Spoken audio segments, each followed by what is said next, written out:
خلیفہ ثانی حضرت عمر فاروق رضی اللہ تعالی عنہ کے حالات زندگی اور سیرت پر پروگرام سنیے۔ فاروق اعظم، تحریر شمس العلماء علامہ شبلی نعمانی، پروڈیوسر عرفان بھٹی۔ اعوذ باللہ من الشیطان الرجیم، بسم اللہ الرحمن الرحیم۔ سامعین محترم، آج کی قسط میں ثقیفہ بنی سعدہ، حضرت ابوبکر رضی اللہ تعالیٰ عنہ کی خلافت اور حضرت عمر رضی اللہ تعالیٰ عنہ کا استخلاف، اس بارے میں گفتگو کرتے ہیں۔ یہ واقعہ بظاہر تعجب سے خالی نہیں کہ جب آن حضرت صلی اللہ علیہ وسلم نے انتقال فرمایا تو فوراً خلافت کی نزاع پیدا ہو گئی، اور اس بات کا بھی انتظار نہ کیا گیا کہ پہلے رسول اللہ صلی اللہ علیہ وسلم کی تجہیز و تکفین سے فراغت حاصل کی جائے۔ کس کے قیاس میں آ سکتا ہے کہ رسول اللہ صلی اللہ علیہ وسلم انتقال فرمائیں اور جن لوگوں کو ان کے عشق و محبت کا دعویٰ ہو وہ ان کو بے گور و کفن چھوڑ کر چلے جائیں اور اس بندوبست میں مصروف ہوں کہ مسند حکومت اوروں کے قبضے میں نہ آ جائے۔ تعجب پر تعجب یہ ہے کہ یہ فعل ان لوگوں یعنی کہ حضرت ابوبکر و عمر رضی اللہ تعالیٰ عنہم سے سرزد ہوا جو آسمان اسلام کے مہر و ماہ تسلیم کیے جاتے ہیں۔ اس فعل کی ناگواری اس وقت اور زیادہ نمایاں ہو جاتی ہے جب یہ دیکھا جاتا ہے کہ جن لوگوں کو آن حضرت صلی اللہ علیہ وسلم سے فطری تعلق تھا، یعنی حضرت علی رضی اللہ تعالیٰ عنہ اور خاندان بنی ہاشم، ان پر فطری تعلق کا پورا اثر ہوا اور اس وجہ سے آن حضرت کے درد و غم اور تجہیز و تکفین سے ان باتوں کی طرف متوجہ ہونے کی فرصت نہ ملی۔ ہم اس کو تسلیم کرتے ہیں کہ کتب حدیث اور سیر سے بظاہر اسی قسم کا خیال پیدا ہوتا ہے، لیکن در حقیقت ایسا نہیں ہے۔ یہ سچ ہے کہ حضرت عمر رضی اللہ تعالیٰ عنہ اور ابوبکر رضی اللہ تعالیٰ عنہ وغیرہ آن حضرت کی تجہیز و تکفین چھوڑ کر ثقیفہ بنی سعدہ کو چلے گئے۔ یہ بھی سچ ہے کہ انہوں نے ثقیفہ بنی سعدہ میں پہنچ کر خلافت کے باب میں انصار سے مارکارائی کی اور اس طرح ان کوششوں میں مصروف رہے کہ گویا ان پر کوئی حادثہ پیش ہی نہیں آیا تھا۔ یہ بھی سچ ہے کہ انہوں نے اپنی خلافت کو نہ صرف انصار بلکہ بنو ہاشم اور حضرت علی رضی اللہ تعالیٰ عنہ سے بزور منوانا چاہا۔ گو بنو ہاشم نے آسانی سے ان کی خلافت تسلیم نہیں کی، لیکن اس بحث میں جو غور طلب باتیں ہیں وہ یہ ہیں۔ نمبر 1، کیا خلافت کا سوال حضرت عمر رضی اللہ تعالیٰ عنہ وغیرہ نے چھیڑا تھا؟ نمبر 2، کیا یہ لوگ اب خود اپنی خواہش سے ثقیفہ بنی سعدہ میں گئے تھے؟ نمبر 3، کیا حضرت علی رضی اللہ تعالیٰ عنہ اور بنو ہاشم خلافت کی فکر سے بالکل فارغ تھے؟ اور نمبر 4، ایسی حالت میں جو کچھ حضرت عمر رضی اللہ تعالیٰ عنہ وغیرہ نے کیا وہ کرنا چاہیے تھا یا نہیں؟ پہلی 2 بحثوں کی نسبت ہم نہایت مستند کتاب مسند ابو یعلا کی عبارت نقل کرتے ہیں جس سے واقعہ کی کیفیت بخوبی سمجھ آ سکتی ہے۔ ترجمہ: حضرت عمر رضی اللہ تعالیٰ عنہ کا بیان ہے کہ ہم رسول اللہ صلی اللہ علیہ وسلم کے خانہ مبارک میں بیٹھے تھے کہ دفعتاً دیوار کے پیچھے سے ایک آدمی نے آواز دی کہ ابن الخطاب ذرا باہر آؤ۔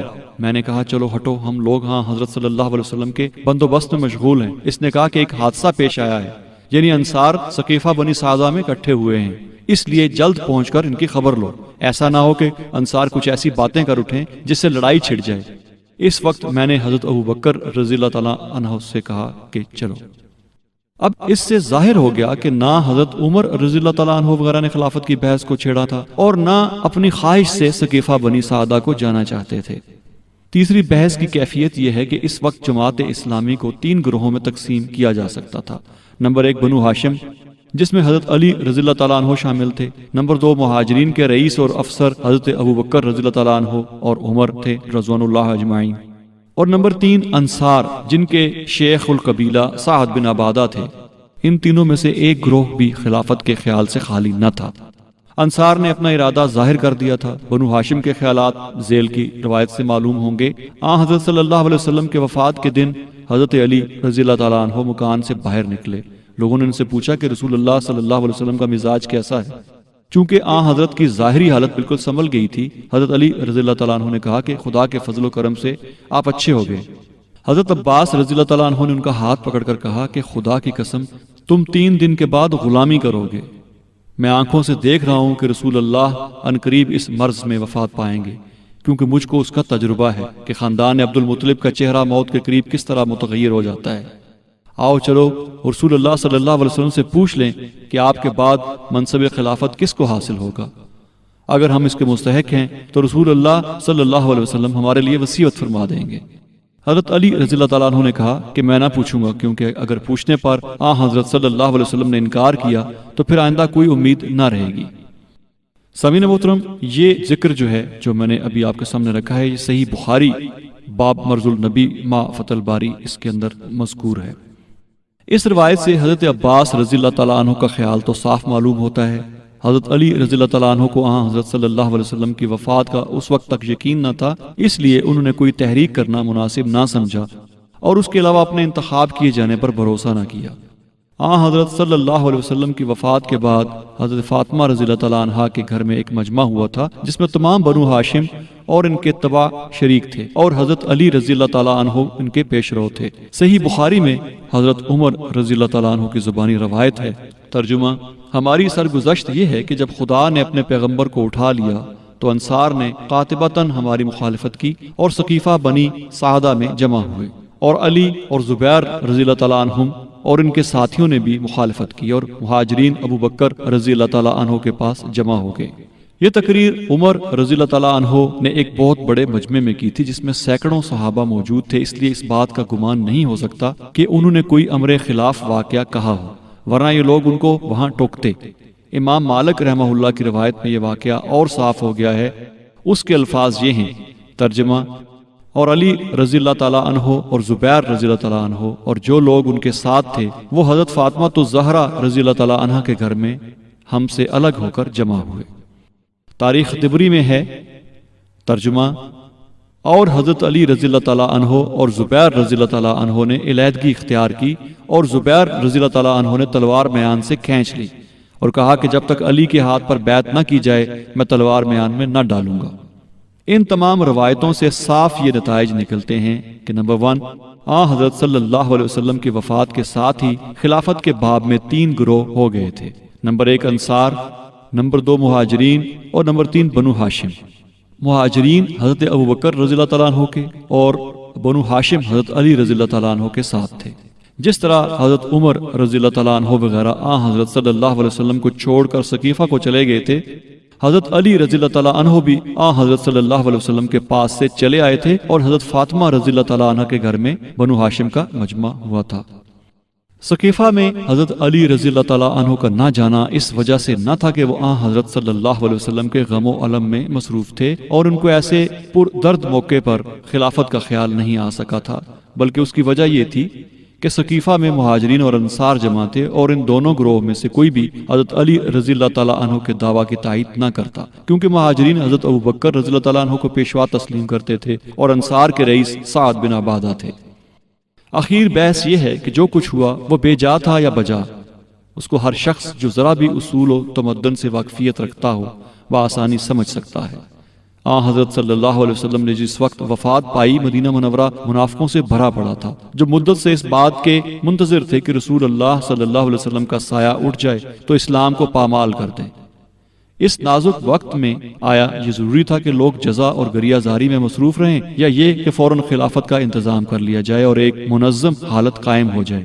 انصار نے اپنی طرف سے خلافت کی بحث چھیڑ کر حالت کو اور نازک کر دیا، کیونکہ قریش جو انصار کو اس قدر حقیر سمجھتے تھے کہ جنگ بدر میں جب انصار ان کے مقابلے کو نکلے تو عتبہ نے حضرت صلی اللہ علیہ وسلم کو مخاطب کر کے کہا کہ محمد، ہم نا جنسوں سے نہیں لڑ سکتے، کسی طرح انصار کے آگے سر تسلیم خم نہیں کر سکتے تھے۔ قریش پر کیا موقوف ہے کہ تمام عرب کو انصار کی مطابقت سے انکار ہوتا۔ چنانچہ حضرت ابو بکر رضی اللہ تعالیٰ عنہ نے سقیفہ میں جو خطبہ دیا اس میں صاف اس خیال کو ظاہر کیا۔ اس کے علاوہ انصار میں خود گروہ تھے، اوس اور خزرج، اور ان میں باہم اتفاق نہ تھا۔ اس حالت میں ضروری تھا کہ انصار کے دعوی خلافت کو دبا دیا جائے اور کوئی لائق شخص فوراً انتخاب کر لیا جائے۔ مجمع میں جو لوگ موجود تھے ان میں سب سے با اثر بزرگ اور معمر حضرت ابو بکر رضی اللہ تعالیٰ عنہ تھے، اور فوراً ان کا انتخاب بھی ہو جاتا، لیکن لوگ انصار کی بحث و نزاع میں پھنس گئے تھے اور بحث طول پکڑ کر قریب تھا کہ تلواریں میان سے نکل آئیں۔ حضرت عمر رضی اللہ تعالیٰ عنہ نے یہ رنگ دیکھ کر دفعتاً حضرت ابو بکر صدیق رضی اللہ تعالیٰ عنہ کے ہاتھ میں ہاتھ دے دیا اور کہا کہ سب سے پہلے میں بیعت کرتا ہوں۔ ساتھ ہی حضرت عثمان، ابو عبیدہ بن جراح، عبد الرحمن بن عوف رضی اللہ تعالیٰ عنہم نے بھی ہاتھ بڑھائے، اور پھر عام خلقت ٹوٹ پڑی۔ اس کارروائی سے ایک اٹھتا ہوا طوفان رک گیا اور لوگ مطمئن ہو کر کاروبار میں مشغول ہو گئے۔ صرف بنو ہاشم اپنے ادعا پر رکے رہے اور حضرت فاطمہ رضی اللہ تعالیٰ عنہ کے گھر میں وقتاً فوقتاً جمع ہو کر مشورے کرتے رہتے تھے۔ حضرت عمر رضی اللہ تعالیٰ عنہ نے بزور ان سے بیعت لینا چاہی، لیکن بنو ہاشم حضرت علی رضی اللہ تعالیٰ عنہ کے سوا کسی کے آگے سر نہیں جھکا سکتے تھے۔ ابن ابی شیبہ نے مصنف میں اور علامہ طبری نے تاریخ کبیر میں روایت نقل کی ہے کہ حضرت عمر رضی اللہ تعالیٰ عنہ نے جب حضرت فاطمہ رضی اللہ تعالیٰ عنہ کے گھر کے دروازے پر کھڑے ہو کر کہا کہ یا بنت رسول اللہ، خدا کی قسم آپ ہم سب سے زیادہ محبوب ہیں، تاہم اگر آپ کے یہاں لوگ اس طرح مجمع کرتے رہے تو میں ان لوگوں کی وجہ سے گھر میں آگ لگا دوں گا۔ اگرچہ سند کے اعتبار سے اس روایت پر ہم اپنا اعتبار ظاہر نہیں کر سکتے کیونکہ اس روایت کے روا کا حال ہم کو معلوم نہیں ہو سکا، تاہم درایت کے اعتبار سے اس واقعہ کے انکار کی کوئی وجہ نہیں۔ حضرت عمر رضی اللہ تعالیٰ عنہ کی تندہی اور تیز مزاجی سے یہ حرکت کچھ بعید نہیں۔ حقیقت یہ ہے کہ اس نازک وقت میں حضرت عمر رضی اللہ تعالیٰ عنہ نے نہایت تیزی اور سرگرمی کے ساتھ جو کاروائیاں کی، ان میں گو بعض بے اعتدالیاں پائی جاتی ہوں، لیکن یاد رکھنا چاہیے کہ انہی بے اعتدالیوں نے اٹھتے ہوئے فتنوں کو دبا دیا۔ بنو ہاشم کی سازشیں اگر قائم رہتی تو اسی وقت اسلامی جماعت کا شیرازہ بکھر جاتا اور وہاں خانہ جنگیاں برپا ہو جاتی جو آگے چل کر جناب علی اور حضرت معاویہ رضی اللہ تعالیٰ عنہما میں واقع ہوئی۔ حضرت ابو بکر رضی اللہ تعالیٰ عنہ کی خلافت کی مدت 2.25 برس ہے، کیونکہ انہوں نے جمادی الثانی سن 13 ہجری میں انتقال کیا۔ اس عہد میں اگرچہ جس قدر بڑے بڑے کام انجام پائے حضرت عمر رضی اللہ تعالیٰ عنہ کی شرکت سے انجام پائے، تاہم ان واقعات کو ہم فاروق اعظم میں بیان نہیں کر سکتے کیونکہ وہ پھر بھی عہد صدیقی کے واقعات ہیں اور اس شخص کا حصہ ہیں جس کو حضرت ابو بکر صدیق رضی اللہ تعالیٰ عنہ کی سوانح عمری لکھنے کا شرف حاصل ہو۔ علامہ شبلی نعمانی کی معرکۃ الآراء تصنیف الفاروق پر مبنی پروگرام آپ سن رہے تھے۔ فاروق اعظم، ریکارڈنگ انجینئر واجد محمود، آواز تحقیق و پروڈیوسر عرفان بھٹی، پیشکش رفا انسٹیٹیوٹ آف میڈیا سائنسز۔